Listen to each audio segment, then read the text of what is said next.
다시 한번 고백하시겠습니다. 하나님이 당신을 사랑하십니다. 이렇게 인사하시겠습니다. 하나님 당신을 사랑하십니다. 하나님께서 저와 여러분을 정말로 뜨겁게 사랑하십니다. 오늘 이곳에 하나님께서 함께 하심을 믿으시기 바랍니다. 오늘 3월을 여는 첫 번째 주일로 하나님께 영광 올려드리고 있습니다. 오늘 말씀의 제목이 내가 할 수 있는 일입니다. 사실 제목을 내가 할 수 있는 일 이렇게 할까, 아니면 내가 해야 할 일 이렇게 할까 고민하다가 내가 할 수 있는 일로 정했습니다. 내가 해야 되는 일 이러면 괜히 목사님이 할 수도 없는 것 시키는 것 아닌가, 여러분들에게 괜히 의무만 지우는 것 같아서 그렇게 말씀의 제목을 정했습니다. 그런데 사실 오늘 나누는 것은 예수님이 우리들에게 예수님의 삶으로 말씀하신 것입니다. 그를 따르는 우리들이 당연히 해야 될 것이고 동시에 할 수 있는 일입니다. 우리 안에 계신 성령께서 우리가 이 일을 할 수 있도록 우리에게 계속해서 격려하십니다.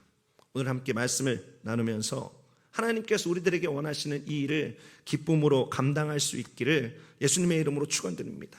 그 일을 통해서, 우리 삶을 통해서 하나님께서 기뻐하시는 온전한 영광을 올려드리는 저와 여러분 되시기를 바랍니다. 구약성경 39권에 등장하는 많은 인물들에 대한 기록들을 천천히 성경을 통해서 살펴보면 그 삶 속에 장차 이 땅에 오실, 성육신에서 이 땅에 오실 예수님에 대한 예표가 많이 있다는 것을 알게 됩니다.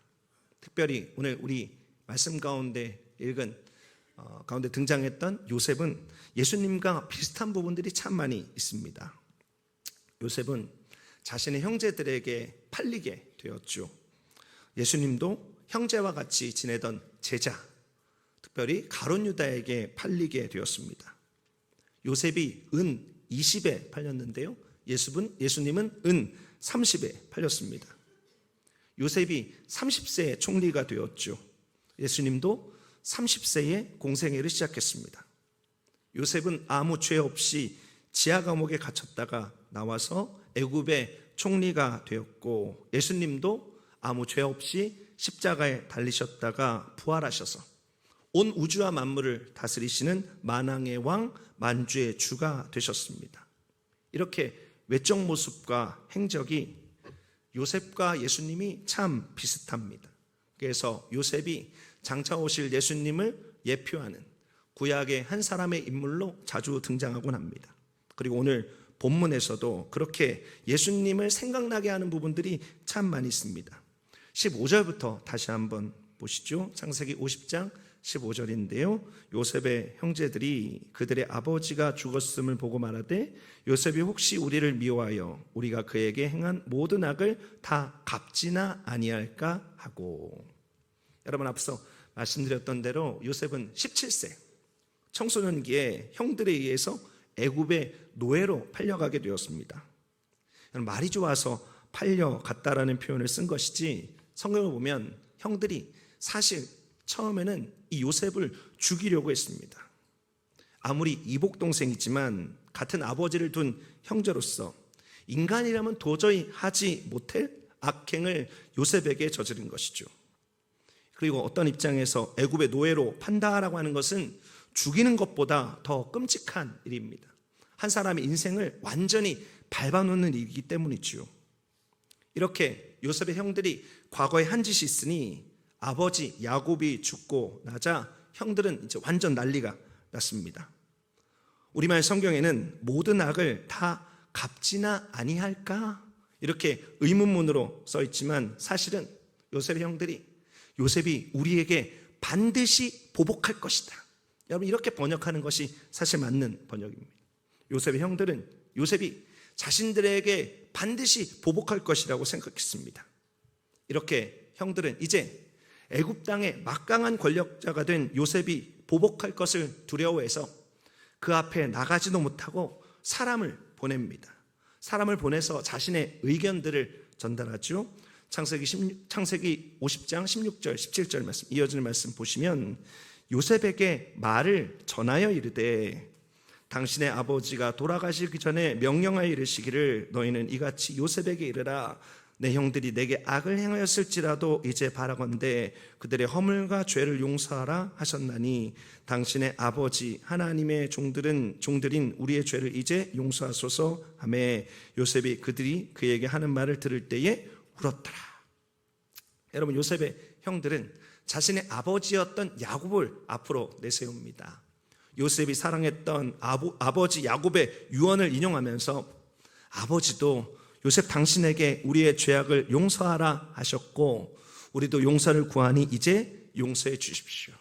이렇게 용서를 구했습니다. 여러분, 사실 모든 형들이 두려워할 만큼 당시 사회적인 분위기는 요셉이 보복하는 것, 이것은 기정사실화된 아주 당연한 일이었습니다.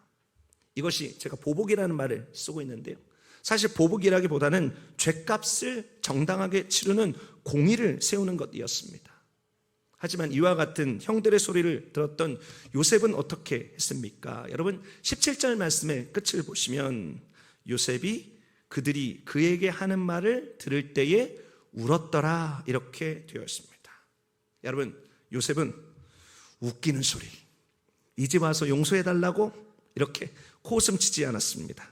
또 모든 재산 몰수하고 3족을 멸해라, 이런 학살 명령을 내리지도 않았습니다. 요셉은 형들의 요청을 듣고 울었습니다. 여러분, 울었다라고 하는 말의 의미가 어떤 것입니까? 여러분, 이어지는 말씀을 보면 이 눈물의 의미를 알게 됩니다. 요셉이 울었다라고 하는 것은 바로 용서를 의미하는 것이죠. 여러분, 요셉은 보복하는 대신, 요셉은 그들을 괴롭히는 대신 용서를 선택했습니다. 어떤 목사님이 이런 말씀을 하시는 것을 들었습니다. 진정한 용서의 끝은 그 사람의 미래를 축복하는 것이다. 그럼 다시 한번 말씀드리죠. 진정한 용서의 끝은 그 사람의 미래를 축복하는 것이다. 정말 우리가 어떤 큰 마음을 먹고 그 사람의 저지른 과거는 용서해도 그 사람의 미래까지 축복하는 것 쉽지 않습니다.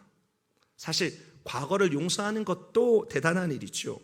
하지만 용서의 끝은 정말로 사심없이, 그러니까 일종의 야 먹고 떨어져라 이런 식이 아니고 진심으로 그 사람의 미래까지 축복하는 것이 그 용서의 끝입니다. 그리고 요셉은 오늘 말씀을 보면 형들과 형들의 자식들의 미래를 보장하는 것을 통해서 이렇게 형들을 완전하게 용서했습니다. 사랑하는 성도 여러분, 내가 해야 할 일, 그리고 내가 할 수 있는 일, 그 첫 번째는 무엇입니까? 그것은 바로 용서입니다. 용서. 여러분, 예수님도 용서하셨습니다. 죽어야 마땅한 저와 여러분을 용서하셨습니다. 여러분, 그 용서가 분명하게 나타난 것이 바로 예수님의 십자가입니다. 예수님은 우리의 모든 죄를 짊어지시고 우리를 용서하기 위해서 그 대속의 죽음을 감당하신 것이죠. 그런 예수님께서 십자가에서 가장 처음 외치셨던 외침이 무엇이었습니까? 누가복음 23장 43절 말씀이죠. 이에 예수께서 이르시되 아버지 저들을 사하여 주옵소서, 자기들이 하는 것을 알지 못함이니이다 하시더라. 여러분, 우리는 이 말씀을 사순절을 시작하면서 6일 동안이나 함께 묵상했습니다. 이 말씀을 아주 깊게 묵상했죠. 예수님은 모든 죄악의 참된 심판자이신 하나님께 우리들의 용서를 구하셨습니다. 저들이 지금 하는 행동은 알지 못하고 하는 것입니다. 그러니 하나님 용서해 주십시오. 제가 이번에 다시금 이 말씀을 묵상하면서 묵상 가운데 이런 말이 있었죠. 하나님께서 그만이 가지고 계신 용서의 권한을 우리들에게도 나눠주셨다. 저는 이 부분이 정말 마음속 깊이 와닿았습니다. 주기도문에도 그런 부분들이 있죠. 우리가 우리에게 죄 지은 자를 사해 준 것 같이 우리의 죄도 사하여 주시옵고, 우리가 다른 사람을 용서한 것 같이 우리의 죄도 사해달라고 주기도문에 고백하고 있습니다. 여러분, 우리가 누군가를 용서하지 않으면 하나님이 용서하셔도 그 죄악이 완전히 용서된 것이 아니다라고 하는 놀라운 의미이지요. 여러분, 이렇게 용서는 의무와 같이 무거운 것처럼 느껴지지만 사실 용서는 우리들의 권한입니다. 용서는 우리들의 특권입니다. 여러분, 우리가 용서해야 하나님의 용서가 완전해지는, 그래서 용서는 우리가 해야만 되는 일이고 우리가 할 수 있는 일입니다. 조금 극단적으로 이야기하면 용서는 나만이 할 수 있는 일입니다. 나에게 피해를 준 그 사람에게 나만이 할 수 있는 놀라운 특권인 것이죠. 사랑하는 성도 여러분, 사실 저와 여러분들이 용서하지 못할 이유가 아무것도 없습니다. 사실 우리는 10,000달란트 빚진 자였습니다. 여러분, 10,000달란트 대충 계산하면 한국 돈으로 17조 원입니다. 그리고 미국 돈으로는 147억 불입니다. 여러분, 상상이 되십니까? 17조 원, 147억 불. 너무 커서 가늠이 안 되는 엄청난 돈입니다. 여러분, 그것이 우리의 빚이었고 우리는 도저히 갚을 수 없었는데 그 빚에 대해서 하나님의 일방적인 은혜로 우리가 탕감받았습니다. 그런데 이렇게 용서받은 우리가 100데나리온도 탕감해주지 못하는 연약함이 있습니다. 여러분, 그것은 사실 말도 안 되는 것이죠. 여러분, 17조 원을 아무 조건 없이 탕감받았는데 여러분, 1,000만 원 탕감 못 해주겠습니까? 147억 불 탕감받았는데 8,300불 탕감해주지 못하겠습니까? 여러분, 우리가 누군가를 용서해주는 그것은 우리가 용서받은 것에 비하면 정말로 아무것도 아닙니다. 그런데 우리는 예수님 비유에 나오는 악한 종처럼 애원하는 그의 멱살을 붙잡고 빚을 갚으라고 이야기하고 있는 것이죠. 여러분, 우리는 엄청난 용서의 은혜를 경험해 놓고 용서의 특권을 바르게 사용하지 못하고 나를 망치는 미움과 분노와 이기심 가운데 사로잡혀 살고 있는 것입니다. 여러분, 지난주에도 잠시 말씀드렸는데요, 제가 토요일마다 4월에 결혼할 커플과 결혼 예비학교를 하고 있습니다. 어제 부부 사이에 갈등을 어떻게 해소할 것인가, 이와 같은 것들을 나누면서 이런 이야기를 나누었습니다. 여러분, 부부 간의 갈등은 승리자와 패배자를 가리는 싸움이 아니라, 부부는 승리와 패자를 가리기 위해서 살아가는 사람이 아니고 사랑하기 위해서 살아가는 사람이다. 이런 내용들을 나눴습니다. 그리고 그 이야기가 제 마음속에 정말 깊게 부딪혔습니다. 여러분, 이것은 정말로 진리입니다. 여러분, 부부관계에서 한 사람이 승리자가 되면 한 사람은 패배자가 될 수밖에 없죠. 여러분, 하나님께서 부부는 사랑하라고 짝지어 주셨습니다. 근데 한 사람이 패배자의 비참함을 맛보면 다른 상대방은 어떻게 됩니까? 다른 상대방이 승리자인 것 같지만 사실 같이 패배자입니다. 왜냐하면 하나님께서 명하신 부부가 사랑하라라고 하는 그 사랑이 손상되었기 때문이죠. 여러분, 이것은 서로 사랑하라라고 한 교회로 부르신 우리들에게도 마찬가지입니다. 여러분, 한 교회 안에서 서로를 용서하지 않고 상대방의 잘못만을 주장하면서 내 의의를 내세우고 어떤 승패를 가르기 위해서 싸우면 주님 안에서 한 피를 나눈 형제 자매인 우리는 동시에 패배자가 되는 것이죠. 하나님께서 우리를 사랑하라고 이 공동체에 보내주셨는데 한 사람이 승리자, 한 사람이 패배자가 되면 우리를 한 공동체로 부르신 하나님의 목적이 손상되는 것입니다. 그리고 그 여운은 길고 길게 남아서 공동체와 우리들의 마음을 병들게 하는 것이죠. 사랑하는 성도 여러분, 하나님께서 우리들의 삶에 원하는 것, 또 우리가 할 수 있는 것이 용서임을 기억하시기 바랍니다. 용서하고 용서받는 축복의 역사가 있게 되시기를 예수님의 이름으로 축원드립니다. 서로에게 이것을 기꺼이 해줄 수 있는, 기쁘게 해줄 수 있는, 그래서 용서받은 자의 기쁨과 행복을, 그 자유를 함께 누리는 우리 모두 되시기를 예수 그리스도의 이름으로 축원드립니다. 계속해서 말씀 보실까요? 형들이 이렇게 사람을 보내서 요셉에게 용서를 구했습니다. 그러자 요셉은 눈물을 보였죠. 그제서야 형들이 요셉에게 찾아옵니다. 그제서야 안심하고 요셉을 찾아가서 요셉 앞에 엎드려 정식으로 용서를 구합니다. 창세기 50장 18절 말씀입니다. 그 형들이 또 친히 와서 요셉의 앞에 엎드려 이르되 우리는 당신의 종들이니이다. 여러분, 창세기에 기록된 요셉의 형들의 모습을 보면 한편 참 찌질하다는 생각이 듭니다. 근데 사실 이 모습은 우리들의 모습이기도 하죠. 용서에 대해서 용기를 내지 못하고 이런저런 눈치와 상황을 보면서 용서하고 용서받는 것에 대해서 주저하는 우리들의 모습이기도 합니다. 그래서 참 애처롭게 느껴지기도 하죠. 여러분, 이런 형들에게 요셉은 어떤 반응을 보입니까? 창세기 50장 19절 20절 말씀, 여러분 함께 이 말씀을 읽어볼까요?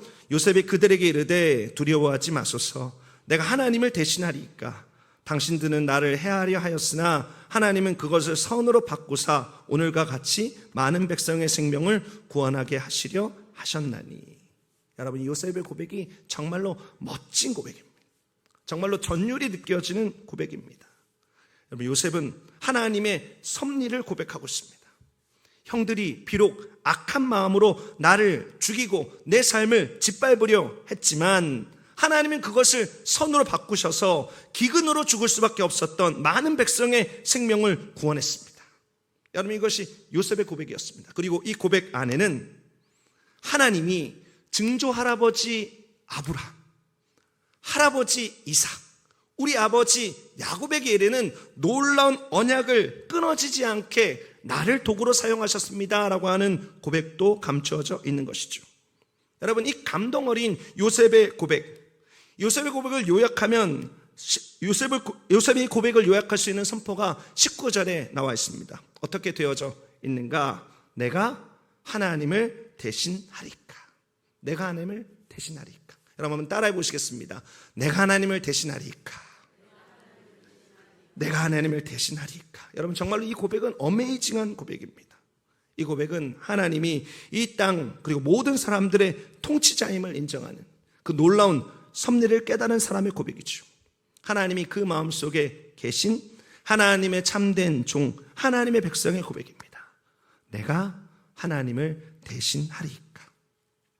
여러분, 요셉은 내가 마땅히 해야 될 일, 그리고 내가 할 수 있는 일을 하고 있습니다. 여러분, 그것이 무엇인가? 바로 하나님의 주권을 인정하는 것입니다. 하나님의 주권 인정. 여러분, 예수님도 그렇게 하셨습니다. 예수님께서는 늘 그렇게 하셨습니다. 여러분, 예수님께서 하나님의 주권을 매 순간순간마다 인정하고 있다고 하는 분명한 증거가 무엇입니까? 바로 기도입니다. 복음서 곳곳에는 예수님께서 한적한 곳으로 가셔서 기도하셨다라고 하는 기록이 나와 있습니다. 여러분, 예수님은 기도하셨습니다.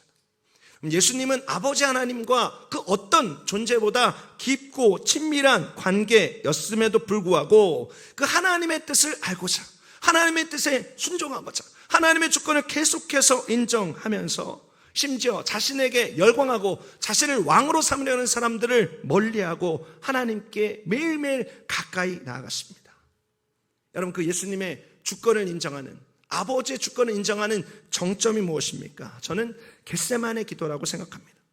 마태복음 26장 36절에 있는 말씀이죠. 조금 나아가사 얼굴을 땅에 대시고 엎드려 기도하여 이르시되 내 아버지여, 만일 할만하시거든 이 잔을 내게서 지나가게 하옵소서. 그러나 나의 원대로 마시옵고 아버지의 원대로 하옵소서 하시고.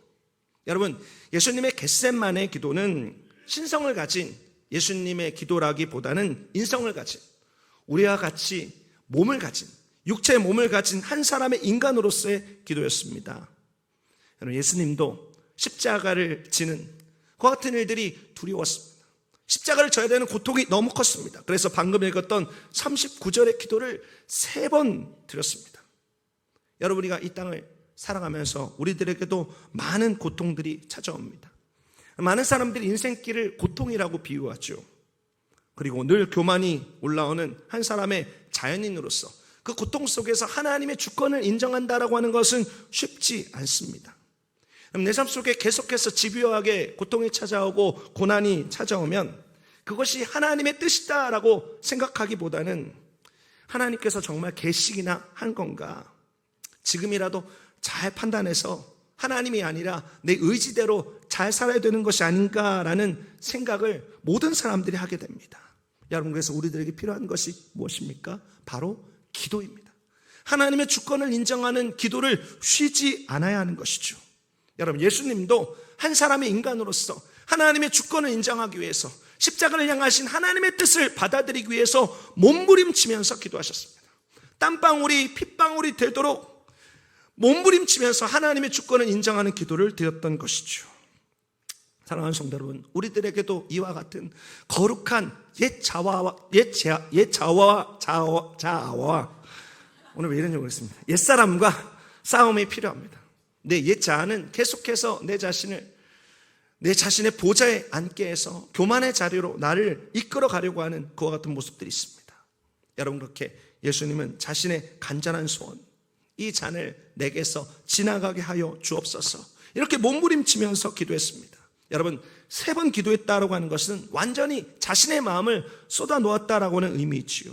그런데 이렇게 하나님께 그 마음을 쏟아 놓은 예수님의 기도의 결론도 3번 다 똑같습니다. 3번 다 자신의 마음을 쏟아 놓고 그 완전한 기도 속에 3번 다 완전히 하나님의 주권을 인정했다라고 하는 뜻입니다. 그러나 나의 원대로 마시옵고 아버지의 원대로 하옵소서. 여러분, 예수님은 아버지의 뜻, 아버지의 주권을 완전히 인정하고 계십니다.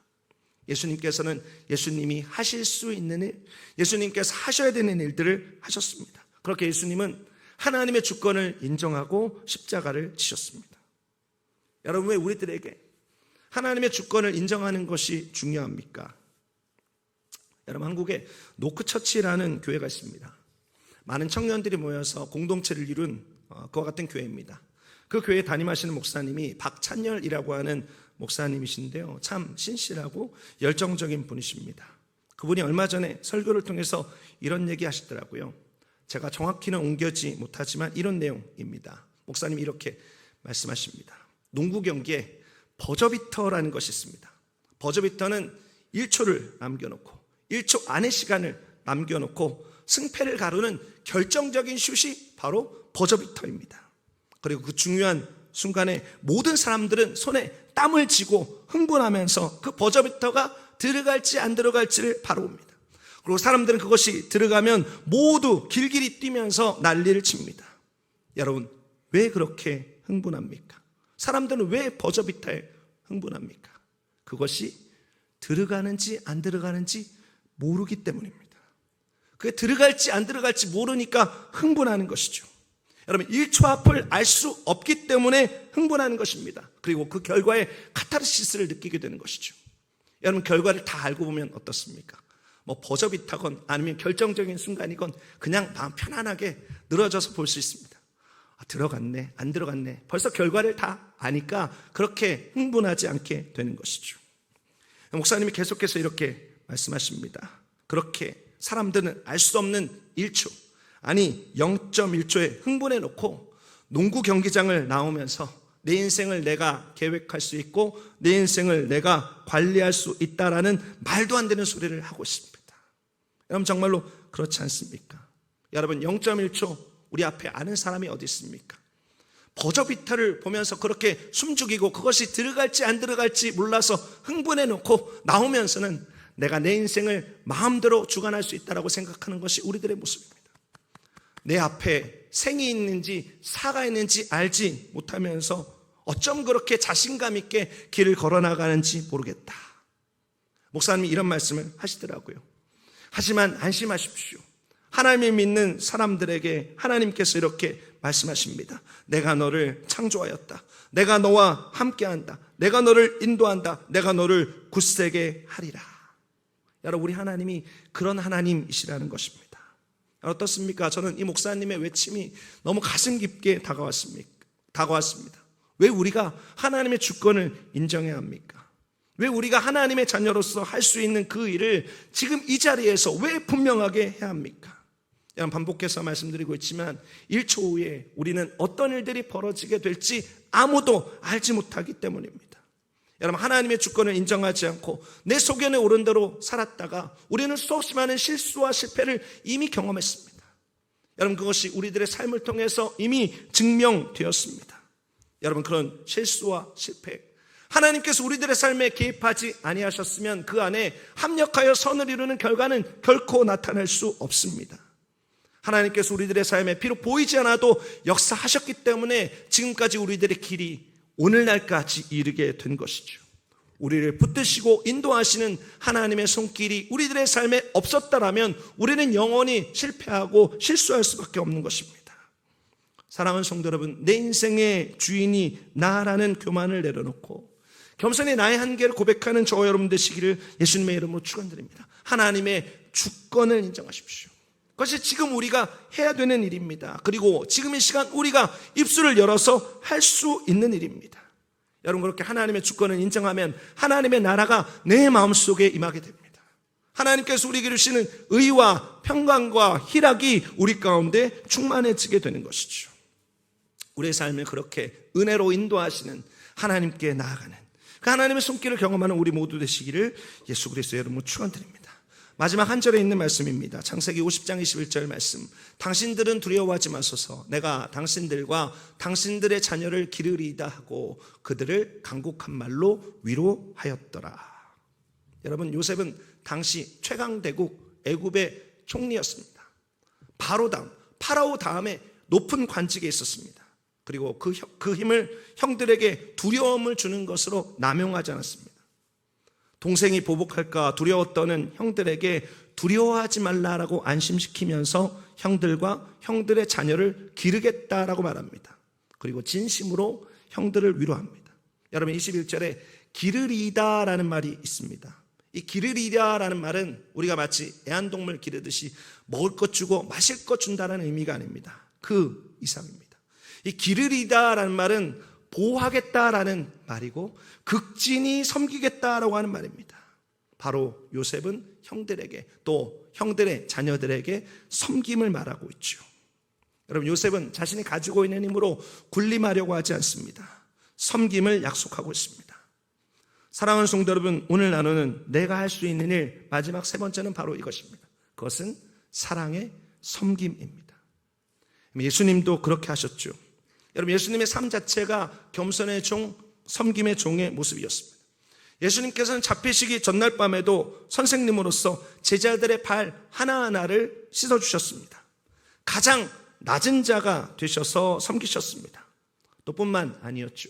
우리가 이번 주에 함께 묵상한 대로 예수님께서는 가장 힘든 고통의 십자가 위에서도 자신이 가지고 있었던 마지막 힘을 영혼을 섬기는 것에 사용하셨습니다.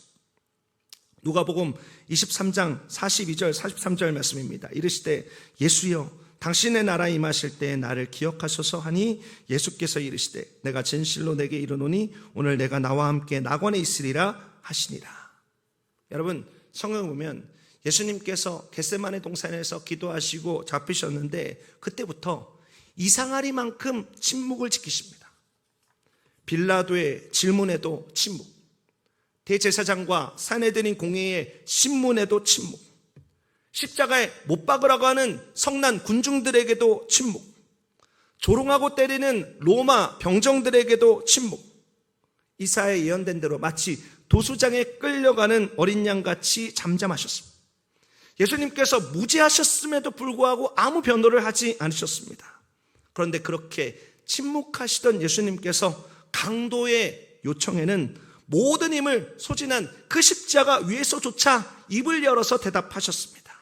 내가 진실로 진실로 이르노니 내가 나와 함께 낙원에 있으리라. 여러분, 또 예수님께서 어떻게 하셨습니까? 요한복음 19장 26절 27절 말씀입니다. 예수께서 자기 어머니와 사랑하는 제자가 곁에 서 있는 것을 보시고 자기 어머니에게 말씀하시되 여자여 보소서 아들이니이다 하시고 또 그 제자에게 이르시되 보라 내 어머니라 하신데 그때부터 그 제자가 자기 집에 모시니라. 예수님께서는 또 입을 여셨습니다. 예수님께서는 입을 여셔서 십자가에서 요한에게 육신의 어머니였던 마리아를 부탁하셨습니다. 마지막까지 아들로서의 섬김을 다하신 것이죠. 예수님은 이렇게 마지막까지 자신이 가지고 있었던 모든 힘들을 쏟아서 자신을 위해서가 아니라 아무도 돌보지 않았던 강도와 같은 영혼을 돌보셨고 그리고 홀로 남겨지게 될 어머니를 섬기셨습니다. 여러분, 예수님이 왜 하나님의 아들로서 천국과 천사를 동원할 힘이 없으셨겠습니까? 아니면 예수님께서 기적적인 방법으로 십자가에서 내려와서 사람들에게 본때를 보여줄 수 있는 능력이 왜 없으셨겠습니까? 예수님께서는 그와 같은 능력이 있으셨습니다. 그럼에도 불구하고 예수님께서는 자신이 가지고 있는 힘을 그렇게 사용하지 않으셨습니다. 예수님은 군림하신 것이 아니고 끝까지 섬기셨습니다. 사람들이 이런 말을 합니다. 요즘 사람들은 필요한 것을 필요한 만큼 사는 것이 아니고 필요할 것이라고 생각되는 것을 필요 이상으로 사서 묵혀놨다가 썩혀버리는 생활 습관을 가지고 있다. 여러분, 우리가 굉장히 심각하게 생각해 봐야 될 일입니다. 여러분, 우리들에게 이런 습성이 있죠. 대형마트에 가면 막 소비의 욕구가 우리 가운데 채워집니다. 내가 필요한 것, 필요한 만큼만 사면 되는데 이거 필요할 거야 라고 생각해서 과도하게 샀다가 썩어버리는 일들이 허다합니다. 여러분, 그런 입장에서 한국과 미국, 소위 말하는 선진국들은 좀 회개해야 됩니다. 여러분, 그렇게 선진국들에서 버려지는 음식들만 다 모아도 이 세상에서 기근으로 죽어가는 많은 사람들을 단 한 사람의 예외도 없이 다 먹일 수 있습니다. 식량 문제를 일거에 다 해소할 수 있는 것이죠. 사랑하는 성도 여러분, 제가 지금 섬김에 대한 이야기를 여러분들께 드리고 있습니다. 여러분, 섬김이 여러분 가지고 있는 모든 것을 가지고 섬기라 말씀드리는 것이 아닙니다. 여러분, 무엇으로 섬깁니까? 내가 가지고 있는 넉넉한 것으로, 하나님께서 나에게 주신 넘치는 것으로 섬기는 것입니다. 내가 가지고 있는 필요 이상의 것들, 남는 것들만 잘 흘려 보낼 수만 있어도 어떤 입장에서 이 땅에 섬김이 필요한 사람들에게 넉넉하게 채워줄 수 있습니다. 내가 가지고 있는 힘을 지금보다 나를 향한 것이 아니고 방향만 조금만 바꿔도 놀라운 일들이 일어나게 된다라고 하는 것이죠. 종종 늘 없다 하는 분들을 만납니다. 근데 정작 그들의 삶을 살펴보면 없다 하는 것은 비교적인 상대적 빈곤에서 나오는 것입니다. 사실 그분들보다 훨씬 더 어렵게 사는 분들도 계신데 섬김의 기쁨으로 넉넉함을 누리는 분들도 훨씬 더 많이 있습니다. 사랑하는 성도 여러분, 우리들의 마음과 입술의 고백을 바꾸시기 바랍니다. 하나님께서는 모든 사람들에게 빠짐없이 다른 사람들보다 무언가 더 가진 것 하나라도 더 주셨습니다. 그것이 재정이든 그것이 재능이든 아니면 또 다른 것이든 하나님께서 나만에게 무언가 더 잘할 수 있는 것 한 가지를 주셨습니다. 풍성한 것들을 주셨습니다. 그렇다면 그것으로 내가 할 수 있는 일, 바로 섬김을 하라고 하나님께서 주신 것이다라고 받아들이는 저와 여러분 되시기 바랍니다. 여러분, 그것이 어떤 것과 상관없이 한번 해보시기 바랍니다. 한번 섬겨보시기 바랍니다. 여러분, 사람은 늘 내 자신을 바라보는 이기심의 방향으로 이 세상을 살아갑니다. 그 방향을 아주 조금만 바꿔보셔서 나의 그와 같은 재능과 그와 같은 넉넉한 것들을 통해서 도움이 필요한 사람들을 발견하고 그들에게 흘려보내면 그 작은 것을 통해서도 놀랍고 큰 역사가 나타나는 것들을 목도하게 될 것입니다. 여러분, 그것을 바라보고 그것을 경험하는 우리 모두 되시기를 예수 그리스도의 이름으로 축원드립니다. 사랑하는 성도 여러분, 내가 할 수 있는 일, 오늘 세 가지를 함께 나눴습니다. 여러분, 이것을 기억하시기 바랍니다. 내가 할 수 있는 일, 첫 번째는 용서입니다. 하나님께서 우리에게 주신 놀라운 특권입니다. 하나님께서 우리에게 주신 또 다른 일, 하나님의 주권을 인정하는 것입니다. 하나님의 주권을 인정하고 하나님의 다스림 가운데 있는 것입니다. 또 우리가 할 수 있는 일, 그것은 바로 사랑의 섬김입니다. 나에게 주신 무언가 넉넉한 것들이 있다면 흘려보내는 것입니다. 이것이 오늘 성경 본문 가운데 있는 요셉이 한 일이었고 예수님께서 하신 일이었고 예수님께서 우리들에게 너희도 할 수 있다라고 말씀하시는 일인 것입니다. 사랑하는 성도 여러분, 이것을 기억하며 저와 여러분도 예수님의 뒤를 따라 이것을 이루어 나가는 은혜 있게 되시기를 예수 그리스도의 이름으로 축원드립니다. 잠시 기도하겠습니다. 귀하신 하나님, 하나님의 크신 사랑 감사드립니다. 하나님 앞에 서 있는 하나님의 자녀들, 하나님 앞에 서 있는 하나님의 백성들의 삶을 하나님께서 연락하여 주시길 원합니다. 예수님께서 하신 것처럼, 예수님께서 본을 보이신 것처럼 우리도 그 십자가의 길들 걸어 나아가길 원합니다.